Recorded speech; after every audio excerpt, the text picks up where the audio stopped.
A 315 area code. Who's By the way, this? that Where was you a calling James from? Dobson callback joke earlier. Hey, Sam, can you hear me? Yes, I can. Who's this? Where are you calling from? Oh, very cool. My name's Colt, and I'm calling from Ohio. Colt from Ohio. What's on your mind, Colt?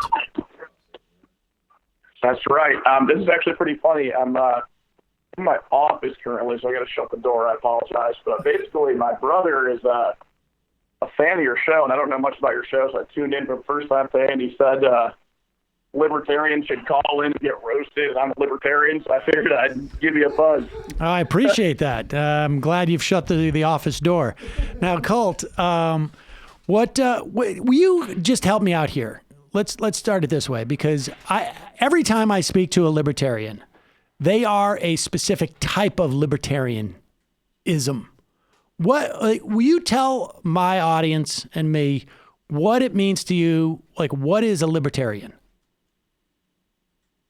What it means to be a libertarian. So basically, it's to me, it's like the opposite of progressivism. Basically, anti-state, generally speaking, just looking for market forces for fixes in the economy and social issues. Okay, so now, are you talking about no state interference in markets and social issues? It really depends. I mean, again, there's different definitions of libertarianism, much like there's progressivism. I mean, I guess I'm just asking for what yours is. Personally, mine would be along the lines of like Ron Paul. I mean, non-aggression principle, freedom of association, stuff like that. So do you have a problem with private property rights? Do you have a problem with income taxes? Yeah, I view them as immoral. Yeah. Income taxes are immoral. Are all taxes immoral? I don't know about all taxes, but definitely an income tax for sure. Well, now, what makes an income tax immoral? Well, I guess you have to first start by saying that taxation is theft, and if you're not admitting that, you're not living in reality. That's like the first basic point.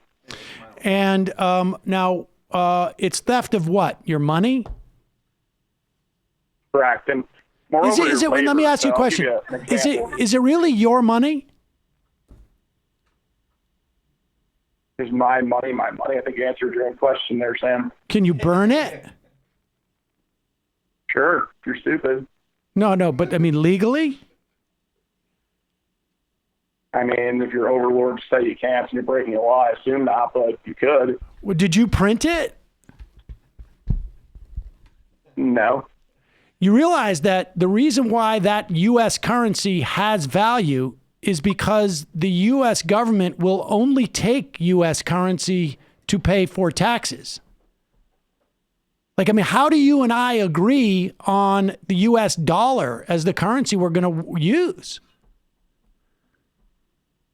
How do we agree on it? I mean, it's what's out there right there by fiat.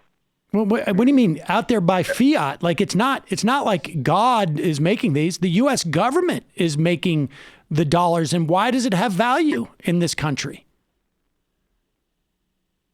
Well, it's really subjective. I mean, it's fiat based, right? So the government is a monopoly, and they have a monopoly over our lives. And Right. They have a monopoly. That's why the money is valuable, because they have a monopoly, because they make the money and then they take it in taxes. And that's the only reason why it has value.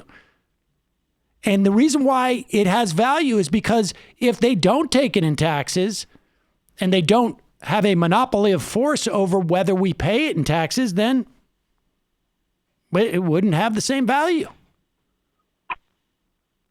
Yeah, so you're justifying theft in your own mind, I guess. What's your point? Well, my point is it's not theft. Because theft is defined. I mean, this is actually, Sam, to be honest with you, it's not much of a debate. It's definitely theft. I mean, I know some people left of you even who admit that. I mean, eventually you will. Maybe not right now. This conversation on air is kind of embarrassing, I would imagine. It's embarrassing that I'm not admitting that taxes are theft? Yeah, probably. I mean, it's just true. Okay. So what's your next question you got for me? Well, I thought this was supposed to be a roast of me, not you. Anyway, go ahead. It's a good point. I mean, I appreciate that. Now, so your issue is the reason why now why can't you go to the authorities and charge the U.S. government with theft? I'm just trying to get to the bottom of this because they have an unjust monopoly of force. Is that it? Well, they do have an unjust monopoly of force, correct. So what about it? Okay. Well, you're getting very defensive, and I'm just trying to explore this. Okay. Fire away. But they print the money. So why don't they get to say what gets done with it? I don't know. I mean, basically, the government is arbitrary by nature, so they just basically create money, they take money where they want to, they print money, they borrow, they steal, they do whatever they want. It's the government. But so why not? How about this? You can avoid, why are you making the choice to use U.S. government dollars? I mean, exercise your free will and stop using those dollars. And then they don't have the power to do that. I mean, my entire retirement is in foreign stocks, foreign currencies. How did you buy those? Everything I get away with is not in the dollar. How'd you buy those? What's that? How did you buy those? I mean, I assume you work at a company. Like, why are you accepting payment with American dollars? Well, it's like the highest paying job I could get in the society we live in. All right. So you have a problem with the entire structure of our society. Yeah, I would say so. It's pretty immoral. It produces lemmings like you who think taxation's not theft. All right. Now, those foreign countries, excuse me, hold on. Those foreign countries that you have assets in, do they tax as well? Yeah, equally as immoral, I would say. So we're starting with the premise that we live in an immoral world because they collect taxes. Correct. And in this immoral world, you have a vision of a world without governments, without currencies. But how would property values get protected? Well, let me put it to you this way, I guess. So I'm going to explain a little economics to you. So on a continuum, further you go to the right, we'll say, is more liberty and more free markets. And then if you go down the continuum to the left, is more state control and government. So now that's the further you go down to the left, excuse me? That's economics? Yeah, I'm working on it for you. So basically, the more you go to the left, towards what you and your listeners believe, is the more you diminish liberty and freedom, and you basically encumber people with regulations, taxations, just immoral, terrible outcomes. Right. And that's just how it works. That's the world. All right. Well, that's some. You're throwing some heavy economics on me. But that's right. Pretty devastating to your psyche there, pal. Anyway, keep going. Fire away. These are pretty softballs. Actually, come to think of it, I think you had Dave Smith and Mark Flair. Some of these libertarian types are pretty popular in the community and I think they did a pretty disservice to libertarians because your questions really triggered them. I'm glad we have the reverse of that going on in this conversation. So yes, keep them coming, man. Okay, I will. So who's going to now? You think property values? You said property values are the most important rights. Who is going to protect those rights in your stateless society? Who's going to protect property rights? You're saying? Yeah, you own a house. Let's say I don't know how you ended up getting that house in this stateless society. Who's going to protect that house? The person who owns the property. Okay, so let's say let's personalize it. You own a house, and I come to take your house. What are you going to do? I would tell you don't take my house, and then if you escalate it further, we'd do some different things. I mean. Okay, well, what if I come with like? What if I come with like 10 guys with guns, and I say, "Get out! I want the house." Right. So you're assuming that there's no court system that you're getting at? Well, I'm asking. I'm not assuming anything. I'm asking you to explain to me what happens, because who sets up the courts if there's a court system? I mean, you just told me you want. So Sam, I just fed you your question for you. So without the courts, right? So basically, this is the point. libertarian societies, the question really is, absent the government takeover something, what happens? And that's the question libertarians have to struggle with answering, because leftists are intellectually lazy. They basically say the government does everything, what would we do without it? So the point is this: there is voluntary arbitration and mediation out there that is far more efficient and successful than the private active court systems. So basically, down that continuum, you see more of that. You see less of the government. I just went through an arbitration system with my my ex-wife, and in the arbitration agreement, there is a provision that if the arbitration is violated or we have a question of it, we would go to a court. Like, here's the thing that I don't understand. And like, I'm trying not to assume anything. I'm asking you, in your vision of a world without a state, where there is no monopoly of force, and I've gone to arbitration or I've taken your house, it's incumbent upon you to tell my audience, these lemmings, what society is going to be like in your world. And I can tell you, in every arbitration proceedings that has ever happened, there is a provision that says, in the event that there is some question as to whether or not this arbitration is binding, ultimately it will go to court. Yeah, so are you done? Do you want me to respond or not? Yeah. Yeah, so basically you said you predicated this little harangue you went on by saying you assumed nothing. Well, first of all, you assumed that I said there would be a stateless society in my world, but if you want to go down that road, I can say that. Should there not be a stateless society? You tell me. You just said that all the states are immoral, and I just wanted to. So tell me what there would be. They are.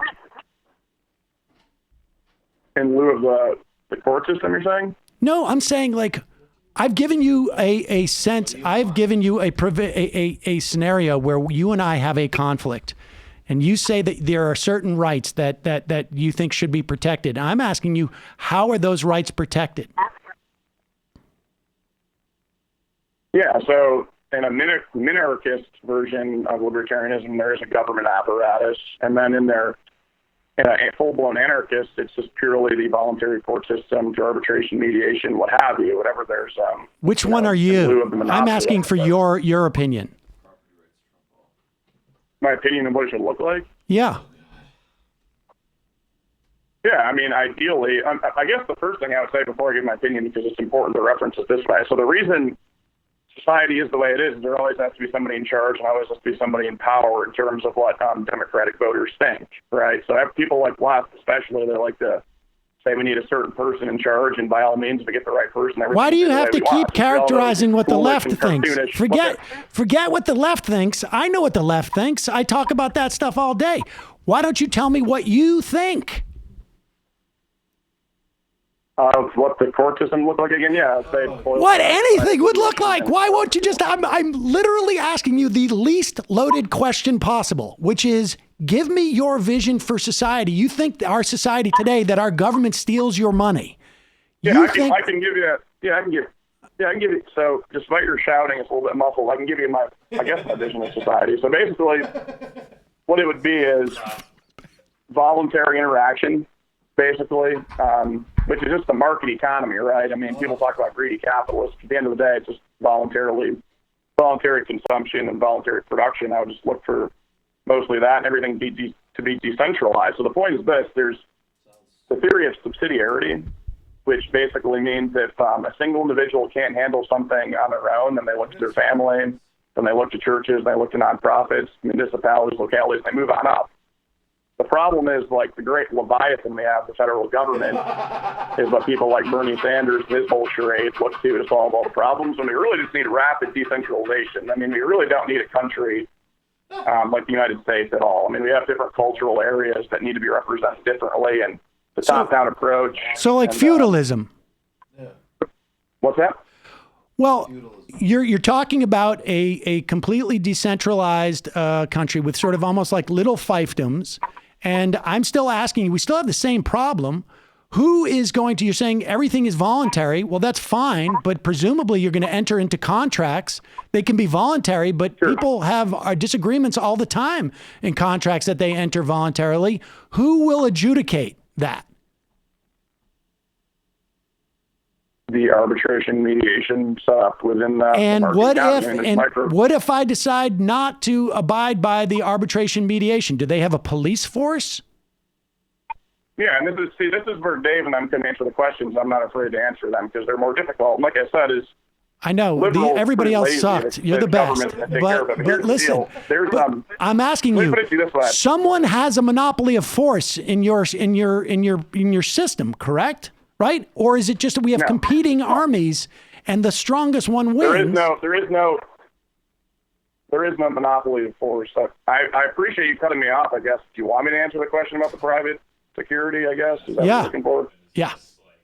Okay. Yeah. So basically, think of it this way: local police jurisdictions, who basically just show up after the fact accidents and issues anyway, who don't really do much. Those type of people, you could just say per household, how much money is this payroll hitting each household, and you take that money and you allow it to be in the hands of people who set up their own private security systems on their own property, and that's basically it. Pretty simple. Okay, so it's feudalism what you're talking about. I will have my fiefdom. I don't know the definition of feudalism. That's your term, not mine. Okay, well let's look it up here for a second. And related, so for people who are non-property owners, because in feudalism, serfs would work the land for feudal lords. Is that how non-property owners would get by? Is that what they would do? Who would be living? I mean, what do you mean non-property owners? I mean non-property owners. Most people in the world don't own property. You're aware of that, right? Sure, man. There's nothing wrong with that. Okay, so what would, in your ideal fantasy universe that you're building, what would they do? Would they work the land? I'm getting, because this is actually... Well, the wealthy people would have their own armies or their own paramilitaries or police forces. Right. A lot of work right? in there. And they would all... And so if you and I went to arbitration and I felt you broke it and you felt like you didn't break our agreement, then it would really just be resolved by if my paramilitary force was better than yours, and then I would win. Yeah, so you guys mind if I respond? There's a lot here. Yeah, go ahead. Yeah, so first, just a little educate you guys a little more. So basically, there's a difference between society and government, right? And you guys are in this mentality that, government needs to do everything. And you keep saying if the arbitration didn't work out. You keep saying the arbitration didn't work out as if, that's the end-all, be-all. I mean, there could be different levels of arbitration, mediation throughout this voluntary world that we're talking about here. There's nothing wrong with that. I'm not sure. Wait a second. I'm sorry. Honestly, I'm sorry. I'm pretty familiar with the world of arbitration and mediation, and I don't understand, and I'm being very sincere here.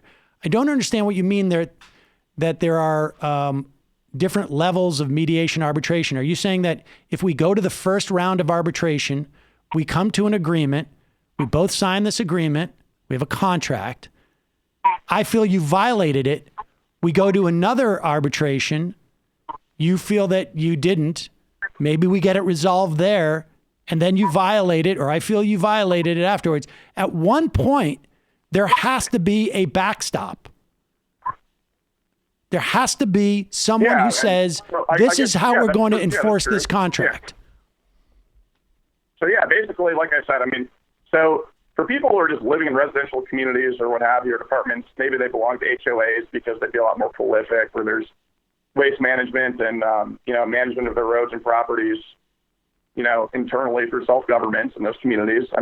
The tops of those communities can interact with other communities, and that's really the stepping stone for the levels of arbitration. Ultimately, if it goes up to the, fantasy world, you guys are talking about Supreme Court, and the decision is unjust. Well, look around the system we have today. There's a lot of unjust decisions being made. Who as well. appoints the Supreme Court in your world? What's that? Who appoints the Supreme Court in your world? Well, it depends what the rules of the communities are. There wouldn't be one giant country of 350 million people screaming about we need Medicare for all. It'd probably be small micro communities, which makes more sense. Hence my decentralization argument earlier. Yeah, no, I know the decentralization, but I'm saying in the case of conflicts, of arguments, right? Who resolves it? themselves, the people doing it. And if not, they go to their voluntary or private arbitration mediation outlets. Whatever happens, it depends what's going on in the HOAs or the strip malls or whatever. Can I make two Who supports these HOAs? Can I make do you belong to an HOA?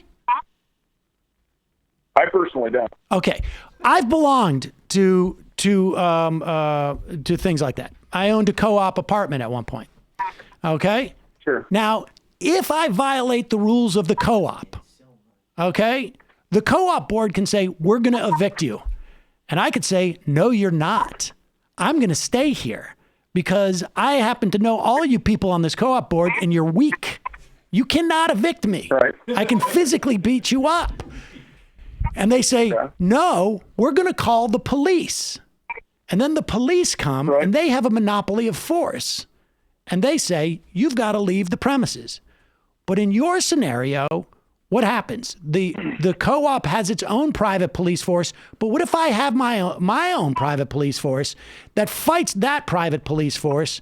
Because there is no overall law. There's no one who has living in a co-op if you have your own private police force. But I mean, the bottom line is this. I mean, you can still have voluntary contracts. You can still have decentralized security. You can have all of those things that the world actually already has, despite government takeovers and everything, which is kind of nice. Yeah, but they're all enforced by government. You're not getting too far. They're all enforced by a government that has a monopoly of force. Sure, it's not moral. It's what's going on. Yeah, you're stating the obvious. Congratulations. Well, all right. Well, thank you. Can I give you? I don't know. Maybe, Hey, look. I'm sorry. I want to do this myself. I think that we should have a world where Lula is president of the Southern Hemisphere and Cone, as well as North America. All problems are arbitrated by me in Brooklyn. No, hey, listen, don't be intellectually lazy. I'm building my own fantasy universe. But in all seriousness, hey, whoa. Do you mind? In all seriousness, can you look up two things? Read about the 1850s in Europe, because there's actually a reason, even just economically, that the system you want, which is some form of feudalism, broke down. And that's what happened. Basically, cities started getting built with industrialization. And then for a more modern version of what you're interested in, look up Cali, Colombia in the 1990s and how that cartel ran the city. I'm actually writing this down because I'm a dispassionate listener. Do you mind if I do my final plug here before you throw me off the phone? Yes. Yeah, okay. So basically just two things. I appreciate you guys having me on. I'm definitely going to follow the show. My brother actually listens all the time. I think he's actually in medical school right now. He's just a hell of a lot smarter than I am. But couple things. I got a podcast I just fired up about libertarianism. I know you guys don't want to promote that. It's called Millennials Meet Liberty. And then additionally, I just want to... Millennials Meet Liberty. Is that on iTunes? What's that? Millennials Meet Liberty? Yeah. Okay. Yeah, it would be awesome if you guys could, like, I don't care if you guys just trash it and write terrible reviews or whatever, as long as people are listening to it. And then if, do you mind if I just do one last thing, say 30 seconds of your time? Sure, of course. Yeah, so basically, in the beginning of time, just human civilization was very primitive, and there was wars, and there was fighting, and there's terrible things going on. And through voluntary cooperation and capitalism, as in billions of people have been lifted out of poverty. And I think that's really, really important for people to realize. And as nations become very wealthy, the people at the top like to look around and sensationalize a few people at the bottom and use it to strong-arm the electorate by promising free things and by running deficits and by doing really immoral things. So I want your listeners to realize that Bernie Sanders is probably the most immoral candidate running for president. Fuck in yeah. 2020. And that's all I got. Let me just ask you one more question, Colt. You're millennial. Give me just your age range, just so I have a sense of like what we got going 28. on. 28. And that's Millennials for Liberty or Freedom? Which one was it? Millennials Meet Liberty. Okay. All right, Colt. That's well, a good good luck title. with your thing. And do not hesitate to call back in at some other time. That's a clever name, legit. I like that. Can we find another Yeah, it's been case fun, of somebody guys. I dying really from medical appreciate it. debt Thank you very much. so we can exploit them for the greater immoral? Does anybody have a story of a kid getting ripped off of their medication so we can sensationalize for immoral purposes? Thank you. All right. I think the surge, Thanks, in Cole. the numbers really started to change when we could find more eviscerated people who really are. Every dollar that I tax a high frequency trade and it's directed to education, I get off on the immorality. I get off on the pure fucking immorality of it. That Wall Street money turned to a free college. It makes me hard. It's so sick. It's so wrong.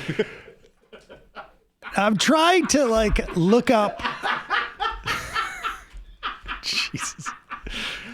All right. Then you get rid of medical debt and you invest it in green jobs. You know how depraved that is? It's gonna be so bad. We're going to be so Now, hold on. sick. I should know this off the top of my head.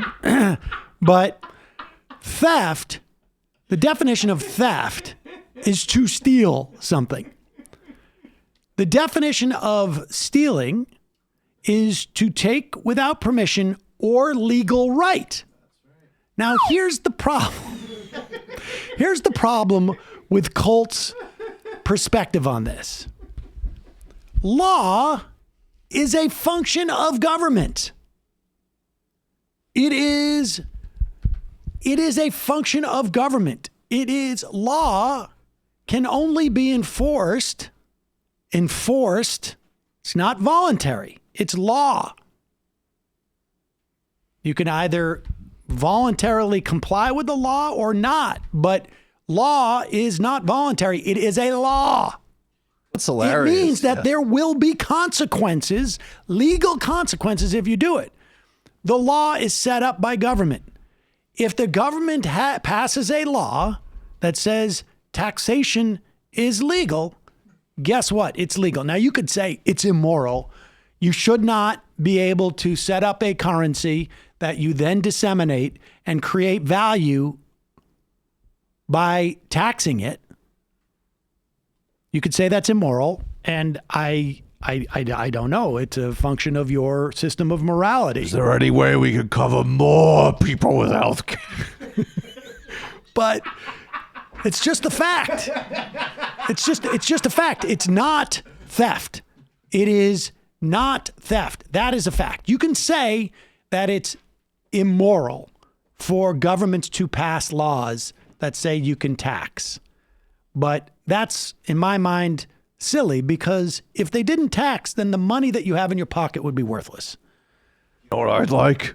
More public bike paths funded by taxing billionaires so that average middle-class people can enjoy public spaces. The rush.